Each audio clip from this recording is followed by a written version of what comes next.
आज हम शुरू करेंगे एक नई चाइनीज नॉवल। नॉवल का नाम है वर्ल्ड डिफाइंग दान गॉड। चलिए शुरू करते हैं। आसमान में बिजली कड़की, काले बादल छा गए, भारी बारिश होने वाली थी। वो सिटी के अंदर चेन शियांग आसमान देख रहा था। उसने खुद से कहा, मुझे और देर नहीं करनी चाहिए। अगर जल्दी कोई अच्छी स्पिरिट अब नहीं मिली तो शायद फिर मौका न मिले। चेन शियांग की उम्र अभी 16 साल थी। शरीर दूसरों से ज्यादा मजबूत था। चेहरा हैंडसम था, लेकिन आंखों में दूसरों जैसी बचकांगी नहीं थी। उसके दादाजी चेन फैमिली के पेट्रियार्क थे, लेकिन चेन शियांग के पास स्पिरिचुअल वेन्स नहीं थे। इसका मतलब था वो मार्शल आर्ट्स प्रैक्टिस नहीं कर सकता था। बचपन से वो खुद को ट्रेन करता आ रहा था। एक बार तो उसने एक टाइगर टाइप बीस्ट से भी लड़ाई की थी। जानलेवा अनुभवों ने उसे दूसरों से ज्यादा मैच्योर बना दिया था। तभी एक बूढ़े स्टीवर्ड ने आवाज लगाई, चेन शियांग, इस मौसम में बाहर क्या कर रहे हो? तूफान आने वाला है। वो बूढ़ा उसे देखकर प्रभावित था, लेकिन उसकी आंखों में अफसोस भी था। चेन शियांग 6 साल से रोज मेहनत कर रहा था, लेकिन वो मॉर्टल मार्शल रेल्म के 3rd लेवल पर अटका था। दूसरे बच्चे 4th या 5th लेवल पर पहुंच चुके थे। सब सिर्फ इसलिए क्योंकि उसके पास स्पिरिचुअल वेन्स नहीं थे। फैमिली भी उसे अहमियत नहीं देती थी, लेकिन चेन शियांग ने हार नहीं मानी। उसे मेहनत करने में ही सुकून मिलता था। उसने हंसते हुए कहा, ओल्ड माँ, मैं बस कुछ हर्ब्स लेने जा रहा हूँ।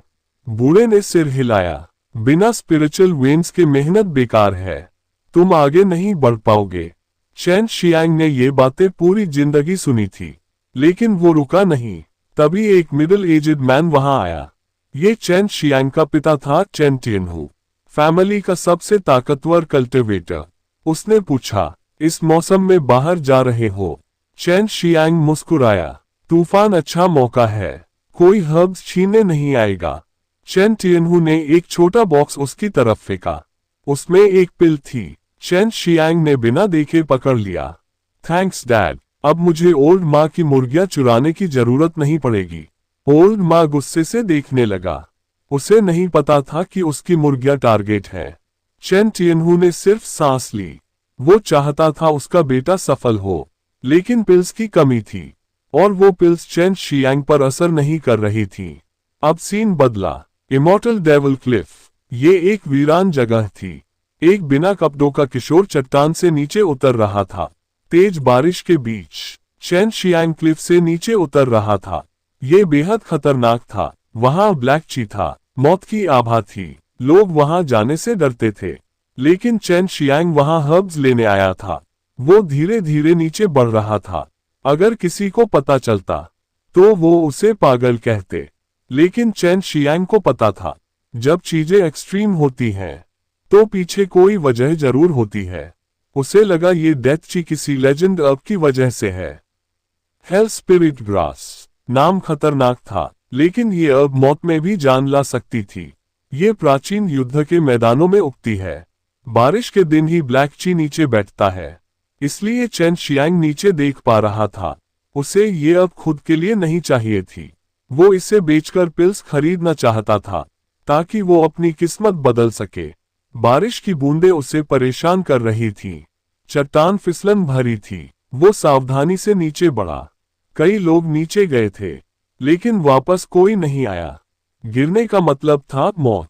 2 घंटे बीत गए। चेन शियांग अपनी ताकत से कई फीट नीचे उतर चुका था। तभी उसे एक जगह दिखाई दी। उसका दिल तेज धड़कने लगा।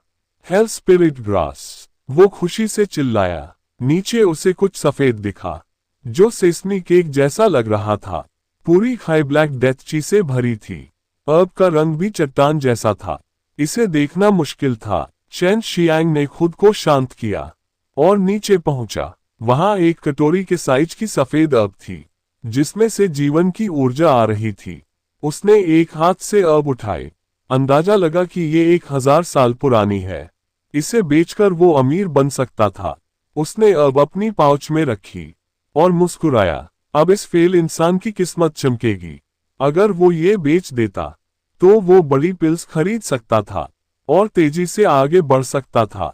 बारिश रुकने लगी। चेन शियांग खुश था। उसने और खोजने की बजाय वापस चढ़ने का फैसला किया। आधा घंटा चढ़ने के बाद अचानक चट्टान हिलने लगी। चेन शियांग का दिल घबरा गया। ऊपर से पत्थर गिरने लगे। पूरी चट्टान जोर से कांपने लगी। लानत है, मुझे अब मिल गई और ये हो गया, वो चिल्लाया, लेकिन खुद को संभालने की कोशिश की, वरना वो गिर जाता। कंपन बढ़ता गया। चेन शियांग निराश हो गया। ऊपर एक बड़ा पत्थर उसकी तरफ गिर रहा था। जिस पत्थर को वो पकड़े था वो दरकने लगा। भगवान, मैंने अब पाए है और तुम मुझे नरक में ले जा रहे हो। तभी ब्लैक ची ऊपर उठने लगा और पत्थर टूट गया। आह! चेन शियांग की चीख निकली। वो ब्लैक ची से भरी खाई में गिर गया। उसके चेहरे पर नाखुशी थी।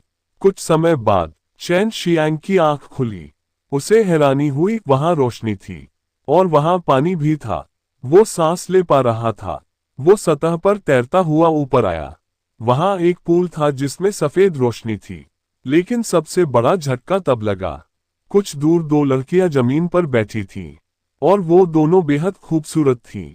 और सबसे चौंकाने वाली बात, वो दोनों नंगी थीं। उनके शरीर पर कोई कमी नहीं थी, जैसे पत्थर से तराशी गई मूर्तियां हों। ये चेन शियांग की जिंदगी का पहला मौका था जब उसने इतनी खूबसूरत महिलाएं देखी। ये नजारा उसे हिला गया।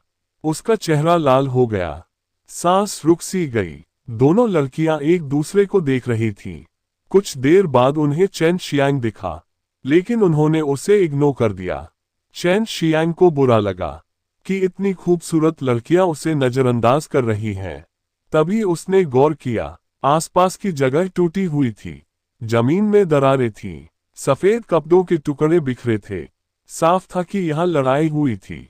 शायद इन दोनों की लड़ाई से ये हाल हुआ था। चेन शियांग नहीं जानता था कि वो कौन है, लेकिन वो ताकतवर जरूर थी, जिनकी ताकत से पहाड़ हिल सकते हैं।